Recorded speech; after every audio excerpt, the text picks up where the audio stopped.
அதோடைய லால் சலாம் படத்துடைய teaser update வந்து இப்போ வந்து கொடுத்துருக்காங்க. டீசர் அப்டேட் வந்து ரிலீஸ் தேதி எப்போ வந்து அந்த டீசர் வருதுங்கிறத வந்து ரிலீஸ் பண்ணுறாங்க. ஆக்சுவலாக வந்து இன்னைக்கு தான் தேட்டருக்கு வந்தால் ரொம்ப நாள் பேசலாம். தேட்டருக்கு வந்த அன்னைக்கு வந்து நம்ம இப்போ ரீசெண்டாக ஒரு வீடியோ நம்ம சேனல்லே போட்டிருந்தோம் அந்த படத்துடைய ஆடியோ லான்ச் குறித்து. அதில் வந்து நான் சொல்லியிருந்தேன், என்ன சொல்லியிருந்தேன்னா, லால் சலாம் படத்தை வந்து தள்ளி போகிறதுக்கான வாய்ப்பு இருக்குது, அதற்கான பிளான் பண்ணிக்கிட்டு இருக்காங்க, அஃபிஷியலாக அவங்க சொல்கிறதுக்கு வாய்ப்பு இருக்குது, கொஞ்சம் பயமாக இருக்குது அப்படிலாம் நான் வந்து சொல்லிட்டு இருந்தேன்.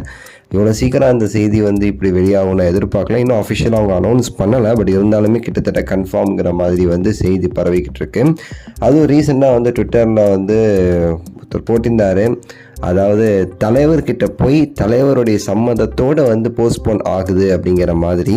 இன்னொருத்தர் கூட வந்து நம்ம ஜிகதந்தா படத்தில் வர மாதிரி ஃபார் மை பாய்ஸ் அப்படிங்கிற ரெஃபரன்ஸோடு வந்து போட்டிருந்தார் தனுஷ், அப்புறம் வந்து சிவகார்த்திகேயனுக்காக அப்படிங்கிற மாதிரிலான்ட்டு.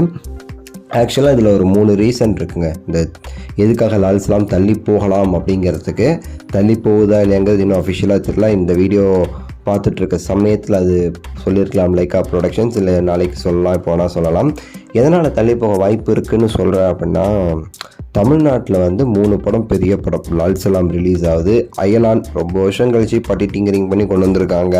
இன்னொன்று கேப்டன் மில்லர், தனுஷ் அவர்களுடைய படம். இந்த 3 படமே பெரிய படமாக பார்க்கப்படுது. இதோட சேர்ந்து சில படங்கள்லாம் ரிலீஸ் ஆகுது, சரிங்களா? ஸோ 3 திரைப்படம் வந்து ஒரே சமயத்தில் ரிலீஸ் ஆகிறது வந்து தமிழ்நாட்டில் கூட ஏதோ ஓகேங்க. ஆனால் என்ன தான் இருந்தாலும் ஸ்க்ரீன்ஸ் அவ்வளோ கிடைக்காது, கம்மியான ஸ்க்ரீன்ஸ் தான் கிடைக்கும். அது அவங்களுக்கு பிரச்சனை தான். இன்னொரு பக்கம் தெலுங்கை பொறுத்தவரை லால் சலாமுக்கும் வந்து லால் சலாம் ஆக்சுவலாக பேன் இந்தியா 5 மொழியில் ரிலீஸ் ஆகுது. அயலானும் கிட்டத்தட்ட பேன் இந்தியா. கேப்டன் மில்லர் வந்து தெலுங்கில் வந்து செம இது, சரிங்களா, ரேட்லான்ட்டு. ஸோ 3 படத்திற்கும் தமிழ்நாட்டிலையும் பெரிய மார்க்கெட், சேமஸ் தெலுங்குலேயும் பெரிய ஒரு மார்க்கெட்டு. இந்த 3 படமும் தமிழ்நாட்டில் ரிலீஸ் ஆனால் கூட 3 படம் தப்பிச்சுக்க வாய்ப்பு இருக்குது, ஏதோ கலெக்ஷன் ஆகி. ஆனால் தெலுங்கில் அந்த சமயத்தில் இன்னும் சில பெரிய பெரிய படங்கள், அங்கே உள்ள ஆக்டர்ஸுடைய பெரிய பெரிய படங்கள் வருது. அப்படிங்கிறப்போ இந்த 3 படங்களுமே அந்த ஆந்திரா தெலுங்கு அந்த ஸ்டேட்ஸில் மிகப்பெரிய ஒரு அடி வாங்கும். சேமஸ் ஓவர்சீஸில் பெரிய அடி வாங்கும். ஓவர்சீஸில் தெலுங்கு மார்க்கெட் எங்கேயோ இருக்குது, அடி வாங்கும். தமிழ்நாட்டிலையுமே அவங்க எதிர்பார்த்த மாதிரி வந்து அந்த ஒரு கலெக்ஷன்ஸ் வந்து அவங்க வந்து பார்க்க முடியாது. ஸோ இதனால் பார்த்திங்கன்னா 3 படத்தில் ஏதாவது ஒரு 2 படம் வந்து பின்னாடி போகும் நான் சொல்லியிருப்பேன்.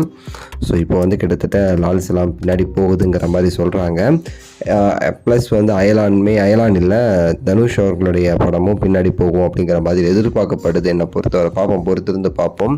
ஸோ இது வந்து சிவகார்த்திகேயன் அவர்களுக்காகவும் தனுஷ் அவர்களுக்காகவும் ரஜினி சாரே வந்து எதுக்கு அவங்களுக்குலாம் வந்து நம்ம வந்து போட்டி போடணும், வேணாம் நம்ம பசங்க வேணாம் அப்படிங்கிற மாதிரி அவருமே டைரெக்டாக லைக்கா கிட்ட பேசி நம்ம பின்னாடி போயிடலாம் அப்படிங்கிற மாதிரி சொன்னதான் வந்து ஒரு தகவல். அதுதான் சொல்லியிருந்தேன்.